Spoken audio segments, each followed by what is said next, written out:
Hello and welcome.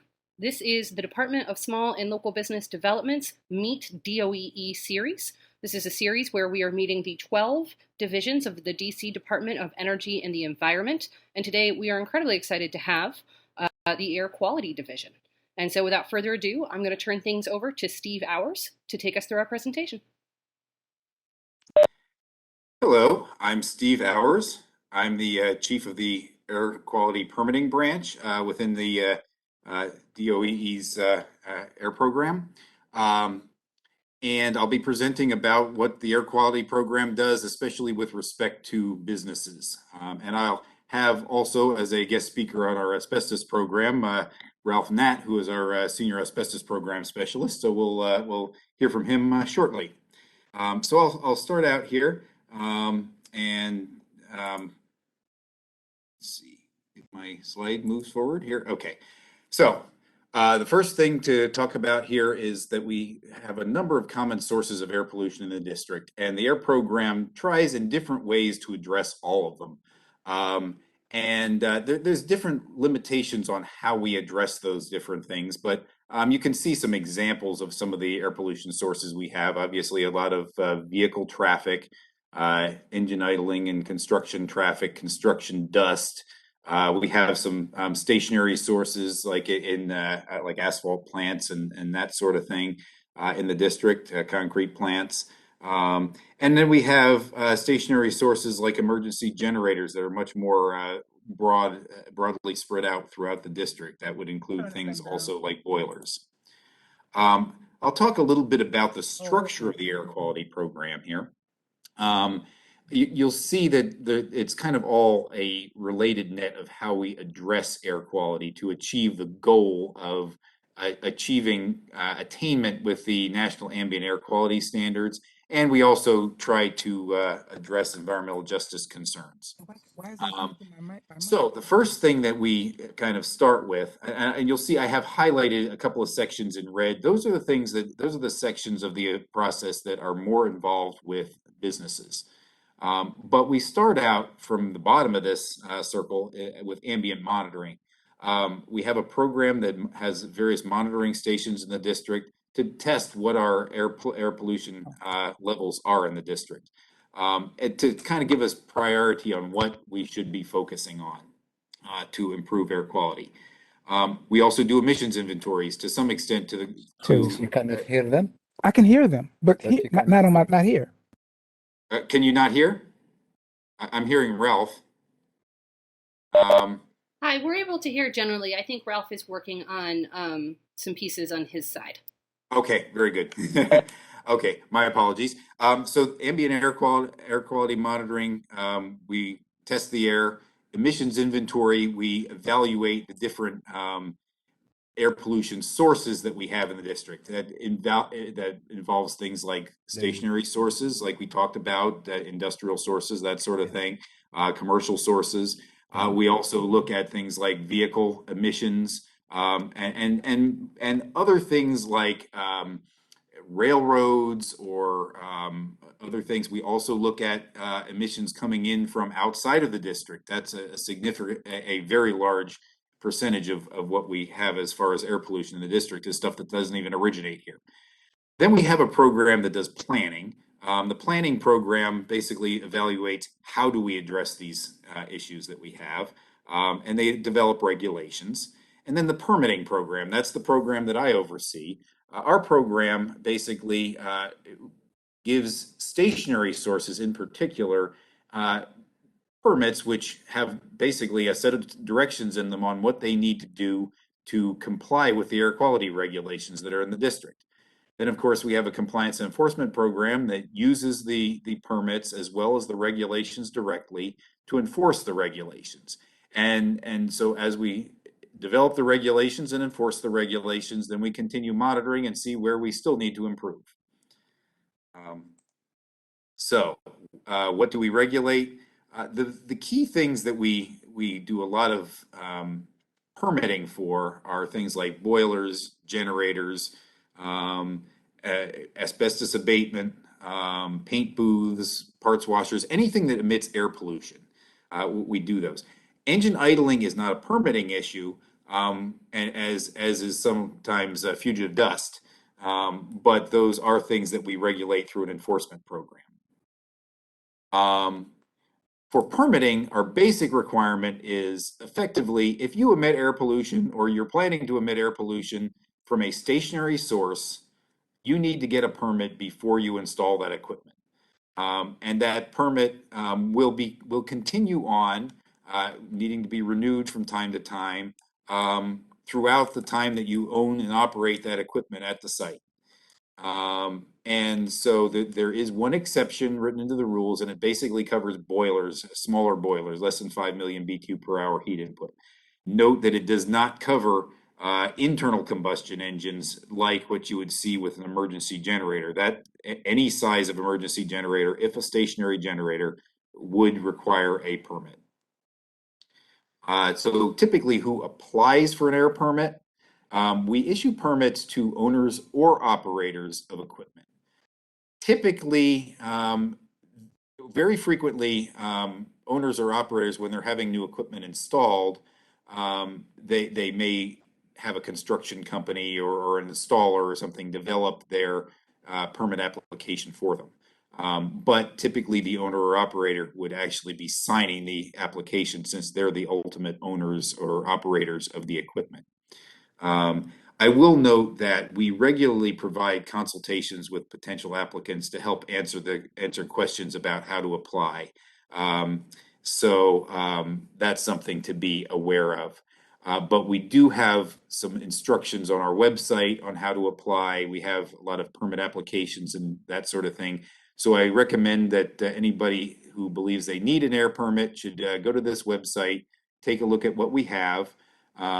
When you know you do need an application, you can download the appropriate application, fill it out. It's an online, we typically have fillable PDFs on our website, so you can fill out the application forms. You're going to need to collect additional information. Businesses will all need to obtain a certificate of clean hands, and frequently there's other things that you need, like equipment specifications and things like that you need to collect.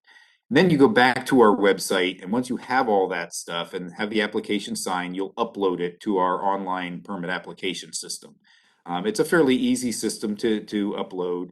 After you've uploaded the application, we'll do a preliminary review and issue a fee bill via email. And of course, as I said, any questions about these types of things, you can certainly contact us. Our contact information will be later in the presentation. Next up, I'm going to pass this on to Ralph Knatt, our Senior Asbestos Program Specialist, and he can explain about our asbestos program. Ralph? Good afternoon. Can everyone hear me? Yes. Okay, great. All right, my name is Ralph Knatt. I'm an environmental protection specialist here at the Department of Energy and Environment, and I am responsible for monitoring and inspecting asbestos abatement projects in the District of Columbia. I have found that during these inspections and oversight of this program that many owner managers of commercial buildings are not fully aware of their responsibilities with respect to asbestos regulations. So I am here to provide that information for you. All commercial buildings are subject to district and federal asbestos regulations. Also, residential structures with more than 4 units are also subject to asbestos regulations. The regulations can be found in the District of Columbia Municipal Regulations, Title 20, DCMR, Chapter 8, as regards to the control of asbestos materials, and the Federal Environmental Protection Administration. Their regulations can be found at 40 CFR Section 61.140. The regulation requires that owner-operators conduct a comprehensive inspection, sometimes called a survey, before any disturbance of any material or any disturbance of any material via a planned demolition or renovation project. So what we do is ensure that before any um, before any asbestos is removed before any demolition is conducted in a facility, we make sure that a thorough inspection is conducted to determine asbestos content. Steve, can you go back to the next slide, please? All right, so all of the inspections are conducted to determine if a building contains any suspect asbestos containing materials. And suspect materials are defined as those materials that have a high probability of containing asbestos or having an asbestos content. Most of the structures that were constructed prior to, most of the buildings that were constructed prior to 1980 have a high probability of asbestos content. So an inspection is certainly warranted there. However, the regulations does not differentiate between the age of a structure. So, for example, if a structure was completed a year ago, you would think, and you probably would be correct, that there's a very low probability that it would contain asbestos content. However, we don't have a definitive determination about that until it's actually sampled and tested. There's one way that a newly constructed building can get out of, if you will, having to have an inspection conducted is by having the architect of that structure certify in writing that the building was constructed without the use of any asbestos containing materials. Any questions about that? Nope. All right. So again, next slide, please. All right, building owner responsibilities.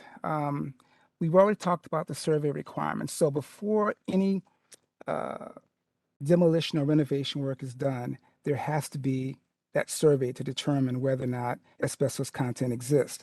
Now, you don't have to do a comprehensive survey of the entire building unless the entire building is going to be gutted and rehabbed.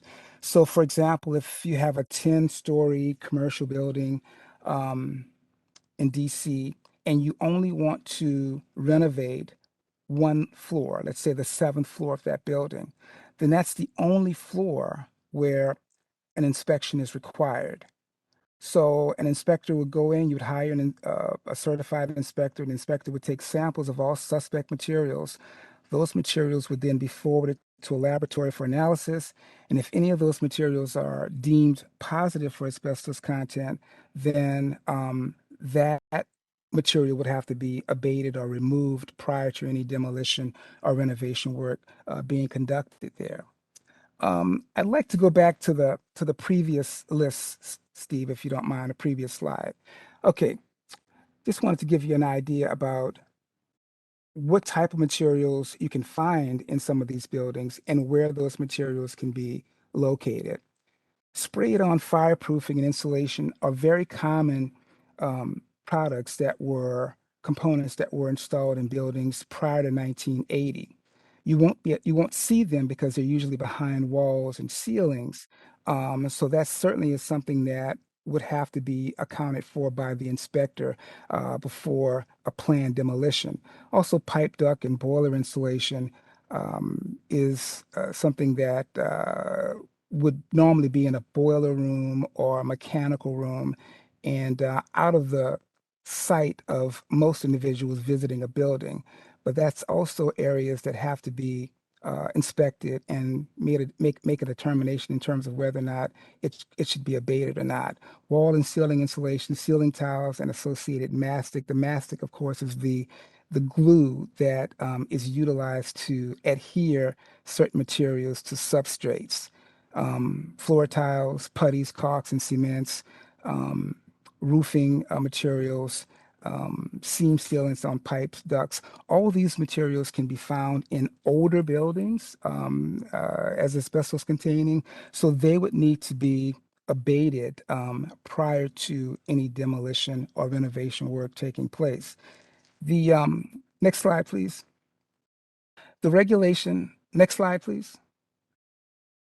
The regulation requires that before any work is done, any asbestos removal is completed, that the employees or tenants or any occupants of a building, they have to be informed. And in the District of Columbia, that notice is there's a 30-day notice required to inform employers and employees and tenants that asbestos abatement is going to take place at some point in the future. But that's got to be given to them at least 30 days prior to the planned start of any abatement activity. Also, you have to ensure that only trained individuals, asbestos abatement companies that are certified and licensed in the District of Columbia, are employed to conduct this work. There has to be a certified individual and also an industrial hygienist in most cases to monitor the project while the work is being conducted. And then finally, there will be a air clearance once the work is completed, final air clearance once the work is completed to determine whether or not the space is cleared for reoccupancy. DOEE, the notification permit process. Licensed contractors, once an owner operator determines that the work is necessary and needed, they will hire an abatement contractor, and that abatement contractor then will provide the District of Columbia, DOEE, with a notification of their intent to do asbestos abatement work in the District of Columbia. And we will review that notification for completeness and accuracy. And once all of the necessary documents are in our possession, we will then make a determination as to whether or not a permit will be issued for that particular project. But if there are any questions at this point, I'd be more than happy to answer any questions regarding the owner building manager's responsibility with respect to asbestos content. There are a couple of questions in the chat, and then I think I have one more, and I'll encourage folks to drop them in. But the first one is, can extreme cleaning, such as cleaning for mold, increase your risk of asbestos exposure? It depends. I mean, if you're doing destructive cleaning, I mean, because you see, asbestos in many instances is many products are non-friable. So, for example, floor tile would be considered a non-friable material. It's a very hard material, and even though it's an asbestos-containing material, it would be very difficult to have a fiber release as a result of that. There are other types of asbestos-containing materials, i.e., friable materials, and friable simply means that if you touch it with simple hand pressure, there can be a fiber release. So that's a very dangerous, very complex complex portion of this process, and it has to be handled in a very safe way, and a very specific protocol and procedures have to be in place in order to remove that. So it depends. Depends on what type of material you're removing or disturbing or coming into contact with, and where that material is located. Wonderful. A couple more questions. Does DOEE maintain a public list of certified providers, both on the sort of the asbestos overall and then the industrial hygienist that you mentioned? Yeah, I certainly can provide you with a list of licensed asbestos abatement contractors, consultants, and inspectors. That won't be a problem. So but it's not on our website. Okay, so if someone is looking for that, they should reach out to you specifically at DOEE. Yes, they can. Wonderful. Are building owners liable if a contractor conducts unpermitted work in this space? Yes, absolutely. I'll give you an example. Actually, it wasn't an example of an owner not getting a permit. They simply did not even inform us of the work that was being done. It was a large residential structure, I think about 200 apartment units. This was a couple of years ago.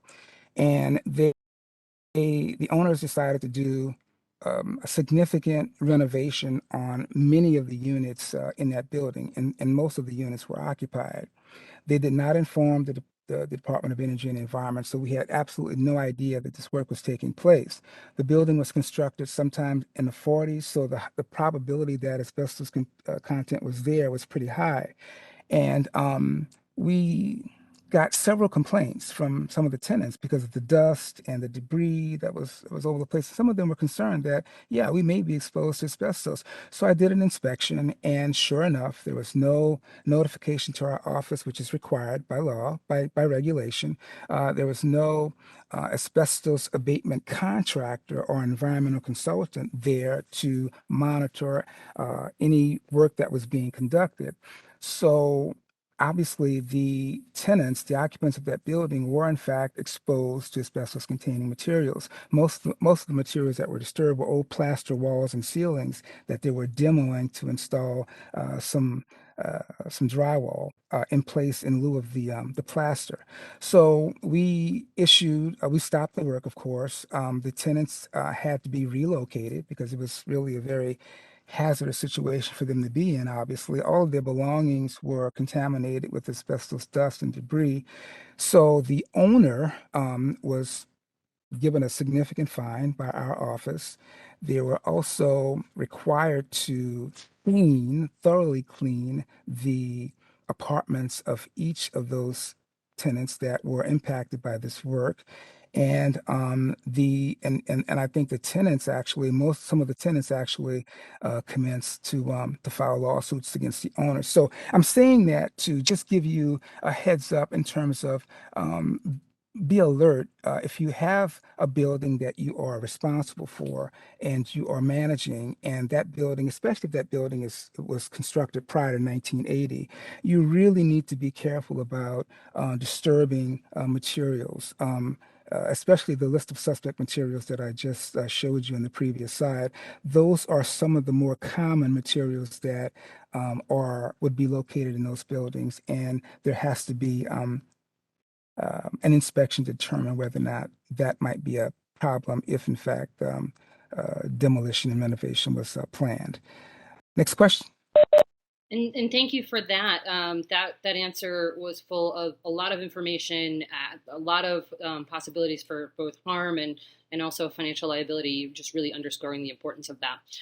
The last two questions, I'll just sort of merge them together, but they're two separate questions. But are there any special loan programs for asbestos abatement? And are you aware of training programs for folks who want to get into this line of work, either as their company or as an individual? There are no loans that I'm aware of, and the district government does not provide any grants or any type of monetary assistance with the abatement of asbestos-containing materials, nor do we do any inspections. So the owner of that facility or that building or that single-family home would have to hire their own consultant and inspector and contractor to come out and get that work done. And I'm sorry, what was your second question? It's around training programs, whether Yes. a company wanted to send their staff or someone Yeah. individually. I, Anything about that? I am aware of one training provider in the area, and that is aerosol monitoring um, uh, services. That's AMA Analytical, and they're in Hanover, Maryland, and that's the only one that I'm aware of. But there are other providers, obviously, and there may be some in Virginia and other parts of Maryland. But I know there are none in DC. So yeah, that's generally where we go to get our training, and most of the contractors go to Hanover at AMA. Ralph, thank you for answering all those questions. And then I think we can probably move on. But if folks have additional questions, please keep dropping them in the chat. Okay, thank you. Okay, I will continue on here. We'll get back to the other aspects of air quality, of the air quality program here. I know we're tight on time, so I'll try to move a little bit quickly. Wanted to talk a little bit about the engine idling program. We have a basic requirement that covers on-road engine idling and non-road engine idling. On-road is typically vehicles that you would see on a road. Non-road would be things like construction equipment. There's slightly different requirements for the two, but the base requirement is for all of them that you can't idle your engine for more than 3 minutes at any time. That includes for the purpose of operating heating or air conditioning equipment. There is an exception for running heating equipment for up to 5 minutes instead of 3 minutes. And there's a few other exceptions here that are listed, including idling to operate power takeoff equipment. and such. That does not include, obviously, air conditioning or heating equipment. The on-road engine idling regulation covers gasoline and diesel powered, whereas the non-road only covers diesel powered. The on-road engine idling does not include private vehicles, private personal vehicles. It does include privately owned, like taxis or things that are part of a fleet, that kind of thing. That is covered. It's part of things that are owned by companies, but it does not cover like a family car or that kind of thing. Non-road engine idling, you do have a 15-minute queuing exception, but that does not include things like dump trucks and such. Those are considered on-road. So this would be things like bulldozers and that sort of thing. So there's a few exceptions here, and as I said, non-road is diesel powered only. Now, fugitive dust, we have a fugitive dust requirement. In effect, there's a lot of different situations that can cause fugitive dust. I've shown some pictures here of a couple of those. Construction type operations is very common for causing fugitive dust. There can also be fugitive dust caused by releases from stationary sources, concrete plants and the like that may have track out or things like that. Effectively, people are required to use reasonable precautions. And in some cases, they may be required to have dust control plans to do that. You could also have things like concrete cutting for sidewalk repair, that sort of thing, that could cause fugitive dust. Again, reasonable precautions need to be in place. We also have an odor regulation. An odor regulation is basically a nuisance odor regulation. If you're bothering your neighbor with your odor emissions, you're probably in violation of the odor regulation, though you may not be. There are some kind of levels of evaluating what is considered an odor violation. That if it's not a long-term situation, or there are some kind of exceptions that may cause it not to be an odor, not to be considered a nuisance. But in many cases, in most cases, it would be, and it may even include things that you might think smell good. Something like a barbecue restaurant, for example. Somebody might think that cooking meat smells very good, and another person who lives next door to it and smells it 24 hours a day might not consider it the same thing. So it's something that is evaluated on a case-by-case basis at this time. There are some circumstances where we would require odor control plans as well. I finally want to talk a little bit more about our compliance and enforcement program. We do have a program that has inspectors. We have two types of inspectors. We have air quality inspectors that go out and inspect stationary sources like industrial sources and that sort of thing, as well as respond to complaints like dust and odor complaints and things like that. And then we also have the asbestos inspectors that focus on the asbestos program that Ralph was talking about a little bit ago. But you can find out more information about the compliance enforcement program at this link here. And I will also mention that both the public and businesses can file complaints. It's not limited to just private residential neighbors complaining.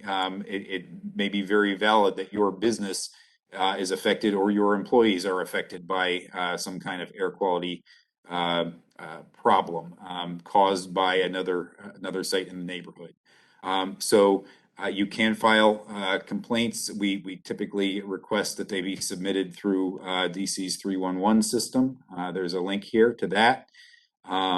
And there's a separate notification if you are submitting an engine idling report.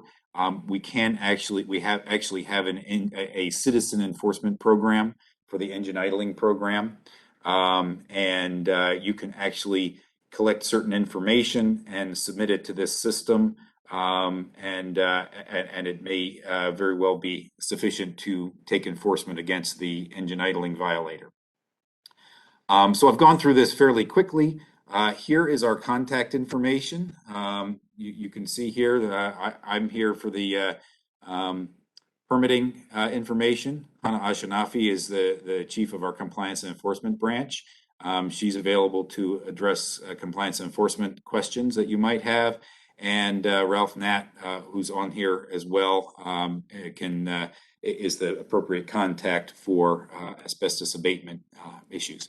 So I'll leave it now. If there are any questions that people might have, we can hopefully answer some if we still have some time to do so. Steve and Ralph, thank you so much. We're just a little bit over time. I do have one last question that I will ask in case there's anyone else on the line who wants to put one in the chat.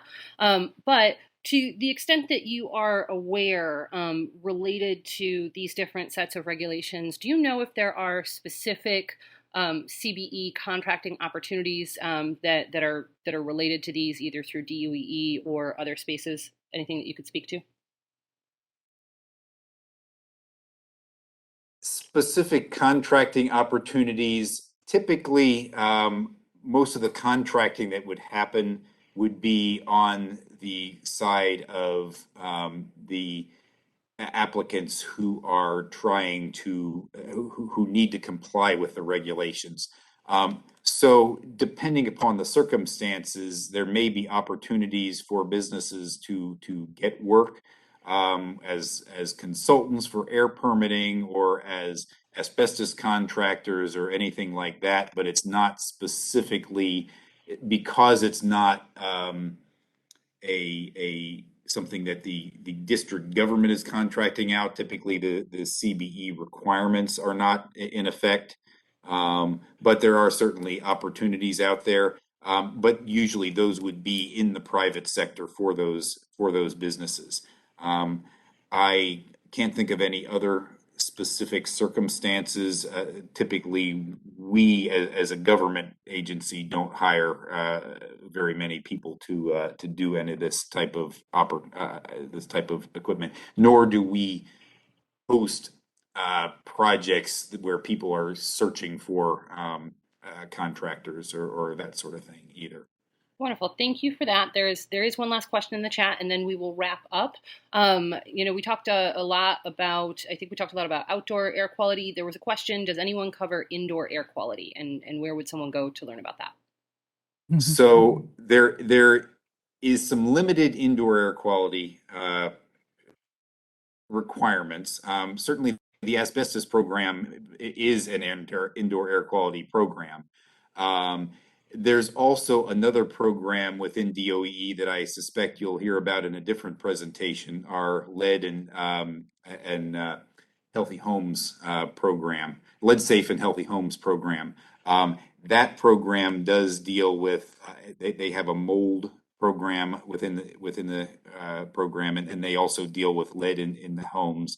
And I believe they have some other things that they cover as well. Radon is in that program as well.